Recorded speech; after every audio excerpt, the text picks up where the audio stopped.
Assalamualaikum warahmatullahi taala wabarakatuh. Saat ini alhamdulillah dalam kondisi sehat. Semoga kalian yang menyimak video ini diberikan kesehatan, kesempatan sehat semua. Teman-teman dimanapun berada, kalau kita bahwasannya setiap manusia itu pengen yang terlahir itu menjadi yang terbaik atau merasa lebih baik. Tapi tak lepas karena itu manusia itu harus mengikuti aturan-aturan, karena aturan Tuhan yang Maha Kuasa itu berlaku nyata. Toh kepada siapapun tidak timbang pilih kasih. Tuhan menghendaki seseorang menjadi lebih baik akan baik, tetapi seseorang akan lebih jelek dan akan jelek. Tergantung penerimaan akalnya. Terbataskah akal mereka?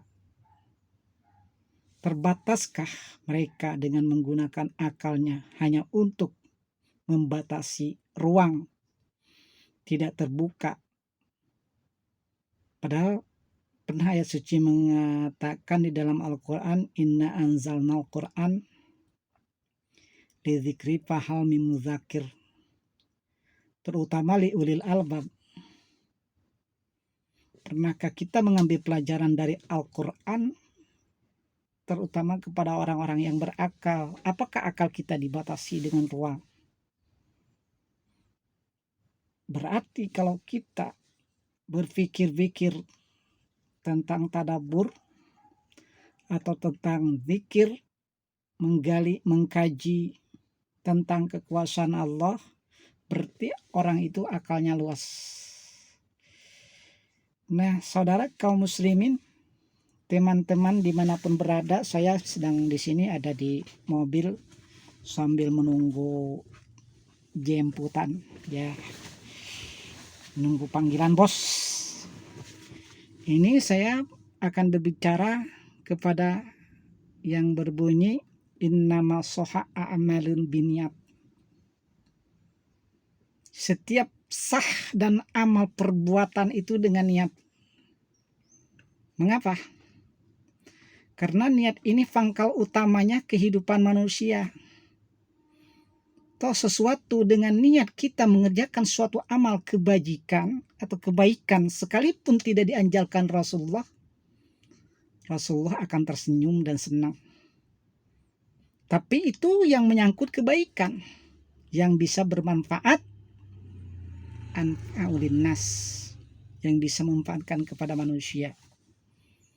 Tahu sekarang kan gembor-gembor, memfitnah-fitnahkan orang, mengkafir-kafirkan orang, bid'ah, kurafat, tahayul, segala macam. Ziarah ke kuburan, gak pakai kunut, gak pakai tahu, segala macam.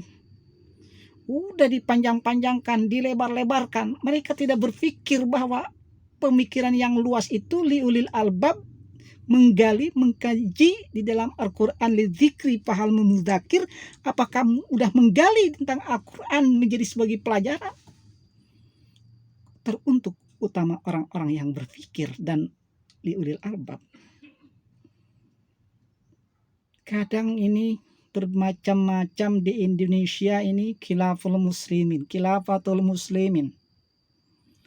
Mengaku khilafah untuk mau berbuat merasa lebih baik juga. Khilafah itu yang jelas besutan-besutannya ini memang mengiring atau cenderung ke Wahabi juga, Wahabiyah. Alirannya bisa menghalalkan segala dan bisa membunuh sesama muslim. Cenderung itu terjadi.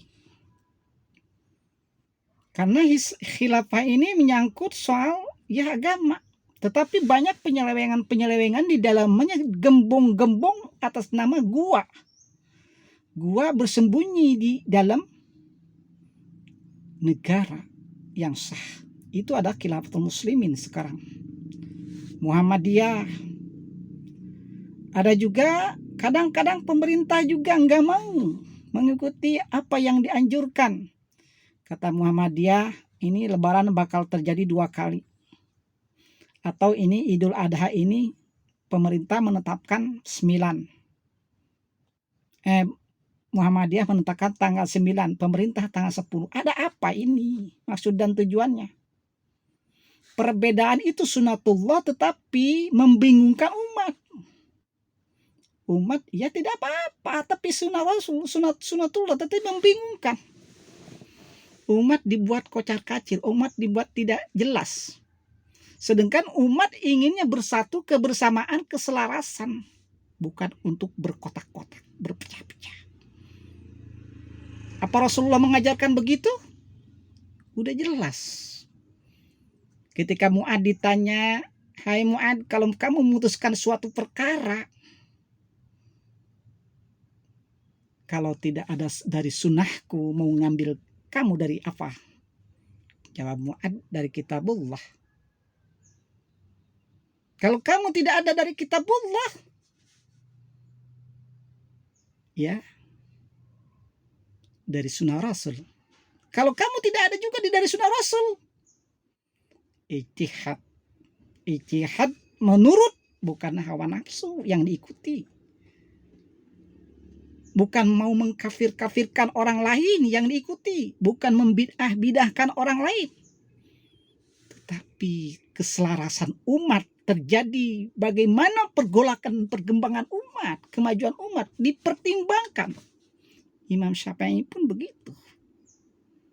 Dalam menghukumkan sesuatu itu tergantung pada golongan dan kemampuan umat pada waktu itu bisa terjadi. Ada juga di pemerintahan. Kalau toh pemimpinnya orang kafir, kalau hendak merakyat karena pemimpin kafir bisa, silakan.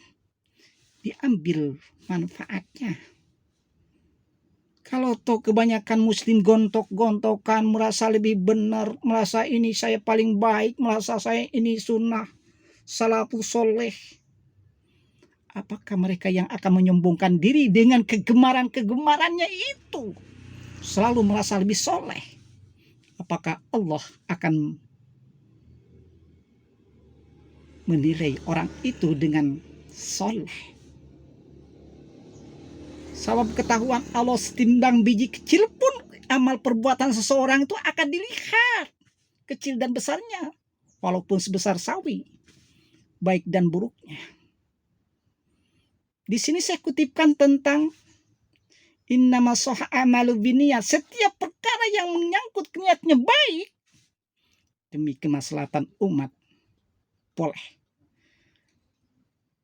Mengapa ketika ada ulama mengatakan seseorang boleh memakan daging babi? Karena kalau tidak makan babi hanya sembuhnya dengan itu aja. Itu lagi hanya dengan makan babi. Dibolehkan. No.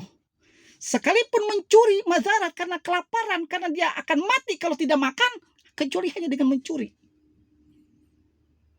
Saya itu pernah ada ulama mengatakan begitu. Tidak ada jalan lain kecuali mencuri makan untuk menutupi lapar dan sebelum mati berusaha untuk manfaatnya supaya hidup. Nanti urusan belakang mencuri ya udah bayar kalau memang kita tawadu, soleh, sunni, ibaratnya sufi dan sebagainya. Nah kita ini sebagai muslim carut marutnya kehidupan, ada khilafatul muslimin, ada wahabiyah, ada muhammadiyah, ahmadiyah, jabariyah, mutajilah, mujassimah, iziliyah, korido, farido, macam-macam itu. Dari aliran-aliran dulu semenjak terjadilah ada yang namanya Wahabiyah, sekarang udah sangat rumit. Menjelek-jelekan orang lain, tidak sepaham dengannya, dibilang kafir. Kaum Wahabiyah ini memang dulu-dulunya Ibnu Taimiyah ini adalah seorang pelopor termasuk sufi di zaman mungkin sesudah Ibnu Taimiyah Syafi'i. Hafal Al-Quran Ibnu Taimiyah, tetapi kalau tidak sepaham dengan lawan-lawannya mudah. menghalalkan cara itu ada. Cenderung membunuh orang-orang yang tidak seiman, tidak sepaham Islam, dibunuhnya juga. Tartar dihabiskan karena tidak sepaham dan tidak sebat dengan i'tiqad Wahabiyahnya.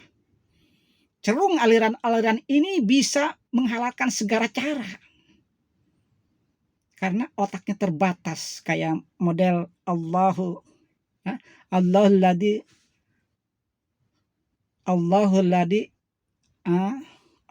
ladzi istiwa ala ars.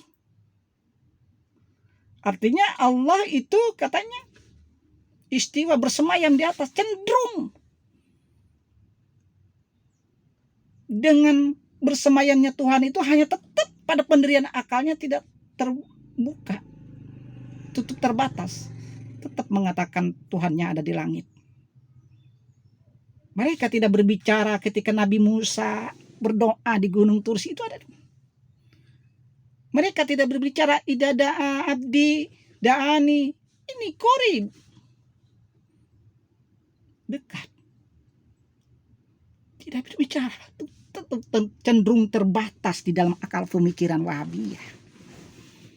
Gampang mudah mencap orang itu kafir, gampang mudah bid'ahkan orang akin. Sedangkan Al-Quran yang udah jelas. Kita ini berpikir, wahai orang-orang ulil albab, kalau aku punya akal, gunakan akal. Pernah saya membaca suatu hadis dari Ali Karamullah wajah, yang intinya saya kan karena memang udah saya hidup kerja di lapangan, saya dulu pernah ya begitu. Ya sedikit-sedikitnya kitab kuning saya pernah baca, tapi saya ingat sedikit-sedikit. Letak kemuliaan manusia itu tergantung pada akal yang mengelolanya. Anggota akal kita berpikir selalu mengolah dirinya untuk berbuat baik, kebaikan, untuk kemaslahatan. Yakin hijratuh khair, mendapatkan hijrahnya kebaikan. Tetapi orang yang akalnya dengan berpikirannya sempit, pendek, deplek, koplak sebagainya, yakin akan mendapatkan hidupnya sempit dan merasa lebih benar daripada orang lain. Itu yang tidak diinginkan kita. Kita adalah ukhuwah Islamiyah, Jami'il Muslimin, Sunnatul wal Jamaah, kita kebersamaan, keseragaman, keselarasan. Ada juga ulama mengatakan banyak di zaman sekarang ini orang menganggap kebaikan itu, berbuat baik itu, tetapi tidak di hadapan Allah mendapatkan pahala. Tapi sedikit akan yang mendapatkan pahala. Ya Tuhanku, itu berpikiran akannya begitu. Kalau sekiranya memanfaatkan kepada orang lain kebaikan, kan udah jelas Al-Qur'annya. Sebesar sazi pun, sebesar biji sawi pun akan kelihatan besar kecilnya amal perbuatan itu. Tapi mudah mengecapnya, mengatakan hadis ini. Orang berburu berbuat baik, kebaikan, kayaknya bid'ah hasanah lah. Tapi tidak mudah untuk mendapatkan pahala. Semua yang menyangkut kebaikan itu, Bung, dapat pahala, Bung.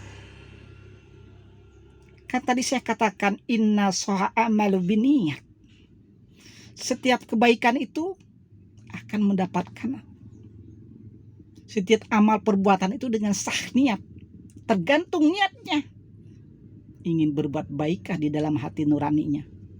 Berzikir kepada Allah supaya syiar Islam. Azan dikomandangkan supaya syiar Islam untuk mengajak muslim. Sekira-kira kebaikan semacam itu. Jangan terkukung akal kita ini dengan satu hadis atau satu dalil yang akan memperkeruh. Umat sudah berjalan ribuan tahun. Dari semenjak madhab berdiri, adanya Imam Syafi'i, Ibnu Taimiyah, Imam Hambali. Ini kalau saya cerna memang Ibnu Taimiyah kalau nggak salah ini paham Imam Hambali. Mereka benar, tetapi memang penyalahgunaannya selalu cenderung mengkafirkan orang, memusuhinya yang tidak seiman, yang tidak sepaham. Ini yang akan diakibatkan carut marutnya Muslim, tidak akan pernah bersatu sampai sekarang. Ini di depan ini pemerintah mengadakan 10 bulan Idul Adha ini tanggal 10 untuk pemerintah Indonesia. Itu sunatullah memang. Perbedaan itu sunatullah. Tetapi untuk umat bikin kelimpungan, bikin pusing. Pengennya umat itu kebersatuan, kebersamaan, keseragaman. Kalau memang di Saudi, karena Saudi memang dulunya Wahabi. Aliran Wahabi. Yang udah dikotak-kotakan ya berbagai macam aliran. Coba kita renungkan ingin menjadi seorang yang lebih benar itu bagaimana. Udah jelas Al-Quran juga sempurna mungkin. Ya kayak Wahabi. Menurutnya. Mereka ingin memurnikan Islam yang semurni-murninya Islam. Tetapi kenyataannya dibuntuti, diimplikasi dari belakangnya. Penyelewengan-penyelewengan yang tidak manusiawi. Banyak sejarah-sejarah Wahabi di Mekah begitu. Tentang ini, tentang pembunuhan orang-orang Tartar Baduy Arab. Dikarenakan tidak sepaham, merasa lebih benar. Sekarang menonjol di Indonesia, berkembang. Dedengkot Wahabiyah menyalah-nyalahkan orang. Menyalahkan orang lain tidak sepaham dengannya. Banyak. Ini yang akan menjadikan rancu di dalam kehidupan kita. Kacau balau. Muncul khilaful muslimin, muncul Wahabiyah. Ya kalau tidak begitu tidak ramai bang, katanya. Kalau negara ini aman-aman saja tidak ramai, tidak ada yang kalau orang semuanya masuk surga semua. Tetapi kan yang diinginkan Allah itu adalah yang diinginkan Rasulullah SAW itu kebersamaan, keserasian demi untuk mencapai kedamaian. Kita damai dzikir kepada Allah. Tidak ada sikut sini merasa lebih benar dari yang lain. Menyalah-nyalahkan orang lain. Ya Tuhan. Itu akibatnya akan menjadikan fatal. Umat akan terus sampai di sini dibikin yang gak jelas. Pemerintah gak jelas. Umatnya gak jelas. Karena memang umat taklid ikut kepada orang-orang yang mengerti. Imam Syafi'i kita, imam di Indonesia selalu mengkiaskan. Sesuatu itu selalu diukurkan dengan keadaan. Bukan kita mengikuti akal yang memang cenderung akal terbatas itu akan bisa tidak sepaham membunuh orang lain. Kalau akal jadi batasi. Ini aliran-aliran Wahabi itu berkembang dengan dedengkot-dedengkotnya banyak sih di Indonesia ini. Sayang, saya manusia biasa. Dulu memang pernah kena, saya udah begini berantakan ibaratnya. Ya akhirnya begini, sayang.